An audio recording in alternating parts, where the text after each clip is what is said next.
और चलिए इसी बीच आपको सीधा एटा लेकर चलते हैं, जहां पर सीएम योगी आदित्यनाथ पहुंचे एटा में और बूथ सम्मेलन को संबोधित किया जा रहा है। लेकिन जिस दल के लिए व्यक्ति और पार्टी से महत्वपूर्ण देश होता है, उस भारतीय जनता पार्टी से जुड़ने का सौभाग्य हम सभी को प्राप्त हुआ है। और आज ये सौभाग्य है सभी कार्यकर्ताओं का कि राष्ट्रीय अध्यक्ष माननीय जेपी नड्डा जी का आगमन एटा की इस धरती पर हुआ है। भाइयों बहनों, एटा का मेडिकल कॉलेज अभी पिछले दिनों प्रधानमंत्री जी के करकमलों से प्रारंभ हुआ है और एटा के इस मेडिकल कॉलेज को देने का कार्य भी प्रधानमंत्री मोदी जी के मार्गदर्शन में केंद्रीय स्वास्थ्य और परिवार कल्याण मंत्री के रूप में श्री जेपी नड्डा जी ने किया था। इसलिए मैं इस अवसर पर भी उनका हृदय से स्वागत और अभिनंदन करता हूं। भाइयों बहनों, पूरी दुनिया वर्तमान में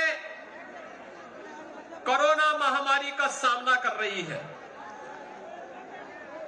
इस सदी की सबसे बड़ी महामारी, और इस महामारी के कारण दुनिया की बड़ी बड़ी ताकतें इस कोरोना वायरस के सामने पूरी तरह पस्त होती हुई दिखाई दे रही है। दुनिया की बड़ी सबसे बड़ा संपन्न देश अमेरिका कहा जाता है, लेकिन भाइयों बहनों वहां हालत खराब है। दूसरी ताकत रूस माना जाता था, रूस की भी हालत खराब है। जो चीन इसके पीछे समझा जाता था, वह चीन फिर से लॉकडाउन की तरफ जा रहा है। यूरोप की भी स्थिति बहुत अच्छी नहीं है, लेकिन प्रधानमंत्री मोदी जी के मार्गदर्शन में पूरा देश कोरोना प्रबंधन के जिस बेहतरीन कार्यक्रम के साथ आगे बढ़ रहा है, जीवन और जीविका बचाने का जो कार्यक्रम है, उस कार्यक्रम के तहत आज देश के अंदर कोरोना प्रबंधन का जो बेहतरीन कार्य प्रधानमंत्री मोदी जी ने किया, वह किसी से छुपा हुआ नहीं है। लेकिन कुछ चीजें आपने देखी होंगी। जब 25 मार्च 2020 से लॉकडाउन प्रारंभ हुआ था, लगभग 2 महीने तक चली कार्रवाई,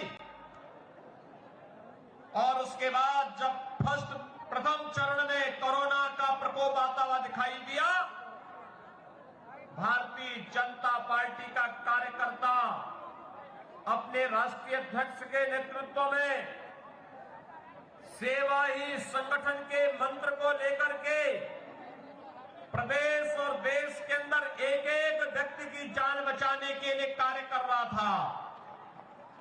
प्रधानमंत्री मोदी जी के नेतृत्व में केंद्र सरकार, राज्य के अंदर मैं, हमारे मंत्री और विधायक और सांसदगण गांव-गांव, नगर-नगर जाते थे। उस समय आपने देखा होगा, मैं अलीगढ़ मुस्लिम विश्वविद्यालय में भी गया था, क्योंकि जिन लोगों ने दुष्प्रचार वैक्सीन के खिलाफ किया था, उस समय तब मैं आया था फिर। और भाइयों बहनों, भारतीय जनता पार्टी कार्य कर रही थी। लेकिन मैं पूछना चाहता हूं कि उस समय कोरोना कालखंड के दौरान कांग्रेस पार्टी कहां थी? बहुजन समाजवादी पार्टी कहां थी? और बबुआ के लिए तो कहना ही क्या है।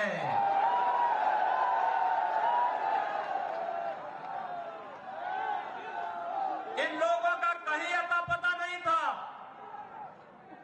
ये सभी होम क्वारंटीन थे, घर में आराम कर रहे थे, ट्विटर पे दुष्प्रचार कर रहे थे और तमाम प्रकार के दुष्प्रचार के माध्यम से लोगों के जीवन के साथ खिलवाड़ कर रहे थे।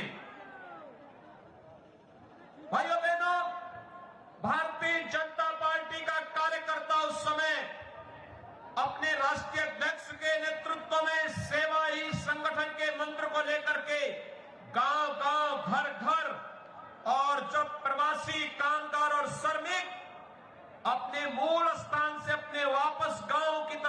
चला तो उनकी सेवा में जुटा था। कोरोना कालखंड में गांव-गांव, घर-घर ASHA worker, health worker, anganwadi, ANM, ग्राम प्रधानों के साथ मिलकर के इस कार्यक्रम को आगे बढ़ा रहा था। लेकिन विपक्ष का तब अता पता नहीं था। और अब जब चुनाव आ रहा है तो ये लोग भी अपनी अपनी बोली बोलते हुए दिखाई दे रहे हैं चौराहे चौराहे पर। देश के कोरोना प्रबंधन की दुनिया सराहना करती है और उत्तर प्रदेश के कोरोना प्रबंधन की देश सराहना कर रहा है। लेकिन विपक्ष है कि मानने कोई तैयार नहीं कि कोरोना में भी कुछ काम हुआ है। भाइयों बहनों, आज ही सुबह हम लोगों ने अन्न योजना के कार्यक्रम को नए सिरे से होली तक आगे बढ़ाने के कार्यक्रम का शुभारंभ किया है। आपने देखा होगा अंत्योदय परिवार के लोगों को 35 किलो खाद्यान्न, 1 किलो दाल, 1 किलो खाद्य तेल, 1 किलो चीनी, 1 किलो नमक भी दिया जा रहा है। आज से प्रारंभ हो गया है।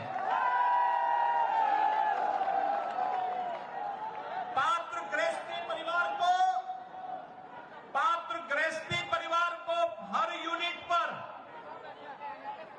यानी परिवार में जितने सदस्य होंगे हर सदस्य को 5 किलो खाद्यान्न, अगर 9 सदस्य हैं तो 45 किलो खाद्यान्न मिल जाएगा। कार्ड पर 1 किलो दाल, 1 किलो खाद्य तेल, 1 किलो नमक भी उपलब्ध करवाने का कार्य सरकार ने प्रारंभ कर दिया है। और यह खाद्यान्न तो महीने में 2 बार मिला करेगा। थर्ड वेव की आशंका जताई जा रही है। हम बचाव करेंगे। बचाव करने के साथ साथ फ्री में टेस्ट, फ्री में उपचार, फ्री में वैक्सीन। कितने लोगों ने वैक्सीन ली है? अभिनंदन, आपका मैं बहुत बहुत अभिनंदन करता हूं। ये राष्ट्रीय कार्यक्रम है और इस राष्ट्रीय कार्यक्रम के जुड़ने के लिए, लेकिन याद रखना, भारतीय जनता पार्टी के 28,000 बूथों से जुड़े हुए कार्यकर्ता आज के इस कार्यक्रम में आए हैं। और एक कार्यक्रम, एक सम्मेलन नहीं, ये तो महारैली है। और इस महारैली में आप सभी लोग आए हैं। और भाइयों बहनों, हर बूथ अध्यक्ष से मैं इस बात की अपील करूंगा कि वो अपने अपने बूथ पे सुनिश्चित करेगा कि कोई भी व्यक्ति वैक्सीन लेने से छूटेगा नहीं। इस बात का संकल्प होना चाहिए और कोई भी जरूरतमंद अन्न योजना से वंचित न होने पाए। यह भी गारंटी हम सबको निभानी होगी, क्योंकि जो जीवन और जीविका को बचाने का प्रधानमंत्री मोदी जी का संकल्प है, इस संकल्प को आगे बढ़ाने के लिए हम सबको मिलकर के कार्य करना होगा। और भाइयों बहनों, आज ब्रज क्षेत्र के इस बूथ अध्यक्ष सम्मेलन में मैं आप सबसे ये कहना चाहता हूं, एक तरफ आपने देखा होगा 2020 में 8 महीनों तक खाद्यान्न की सुविधा हर गरीब और जरूरतमंद को देने का कार्य हुआ। 2021 में यह योजना 11 महीनों तक दी जा रही है और 11 महीनों में से 7 महीने ऐसे हैं जिन महीनों में यह खाद्यान्न योजना 2-2 बार हर जरूरतमंद को उपलब्ध होने जा रही है। भाइयों बहनों, खाद्यान्न की कमी पहले भी नहीं थी। पिछली सरकारों की नीयत खराब थी। ये जो खाद्यान्न है ना, जो आज केंद्र और प्रदेश सरकार वितरित कर रही है, यही खाद्यान्न पहले खाद्यान्न माफियाओं के पास चला जाता था और उनके माध्यम से मार्केट में बिक जाता था। गरीब टकटकी लगाई देखता रह जाता था। माफिया हावी थे, गरीब के हक पर डकैती डालने का कार्य करते थे। और आज माफिया हावी नहीं, आज पुलिस माफिया पर हावी है और माफिया अपनी जान बचाने के लिए मारे मारे फिर रहा है। यही अंतर है। इसी फर्क से विपक्ष परेशान है। जो माफिया पहले गरीबों की संपत्तियों पर कब्जा करते थे, जो माफिया पहले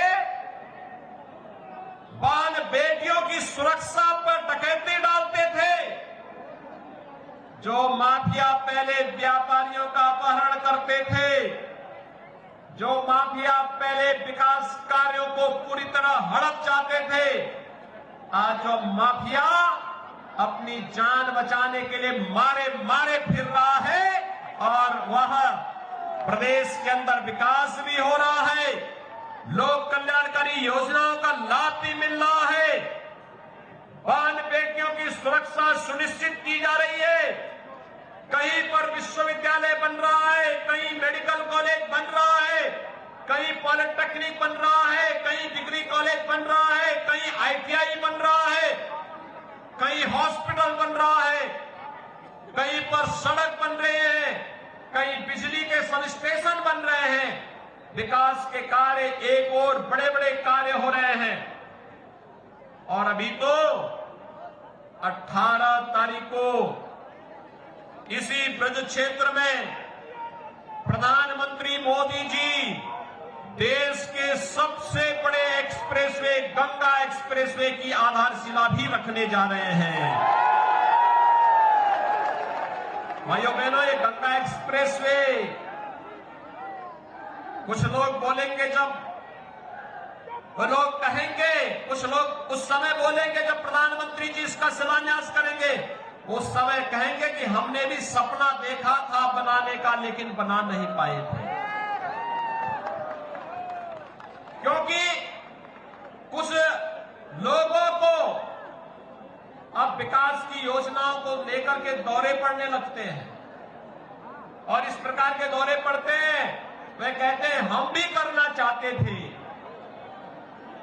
और कभी कभी सपना आता है उनको। लेकिन सच्चाई तो ये है कि केंद्र और प्रदेश सरकार मिलकर के जिस प्रकार की योजना। तो एटा से सीएम योगी आदित्यनाथ को आप सुन रहे थे। बूथ अध्यक्षों को संबोधित वो कर रहे हैं और कई चीज़ों का जिक्र इस दौरान उन्होंने किया। उन्होंने जो महाअभियान की शुरुआत आज की, उसके बारे में भी लोगों को जानकारी दी। उन्होंने बताया कि जो राशन पहले महीने में एक बार दिया जाता था, उसे दोगुना कर दिया गया है और इस महाअभियान की शुरुआत की है, और साथ ही साथ विपक्ष पर भी निशाना साधा गया। खबरों के निष्पक्ष विश्लेषण के लिए सब्सक्राइब करें Jantantra TV and press the bell icon. Never miss any update.